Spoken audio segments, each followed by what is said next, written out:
గత 3 రోజులుగా ఉగ్ర రూపం దాల్చిన కృష్ణమ్మ కాస్త శాంతించింది. ప్రకాశం బ్యారేజీ వద్ద ప్రవాహం తగ్గుముఖం పట్టడంతో దిగువన ఉన్న తీర ప్రాంతాలు క్రమంగా బయటపడుతున్నాయి.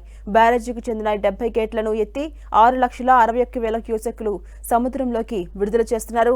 500 క్యూసెక్కుల నీటిని కాలువలకు మళ్లించారు. వరద ఉధృతి గంట గంటకు తగ్గుముఖం పట్టడంతో లంక గ్రామాల ప్రజలు ఊపిరి పీల్చుకున్నారు. కృష్ణా జిల్లా అవనిగడ్డ, బాపట్ల జిల్లా వేమూరు నియోజకవర్గాల్లో నీట మునిగిన లంక గ్రామాలు, పంట పొలాలు ఇప్పుడిప్పుడే బయటపడుతున్నాయి. కృష్ణానదికి వరద నీరు భారీగా తగ్గడంతో విజయవాడ, లంక గ్రామాల ప్రజలు ఊపిరి పీల్చుకున్నారు.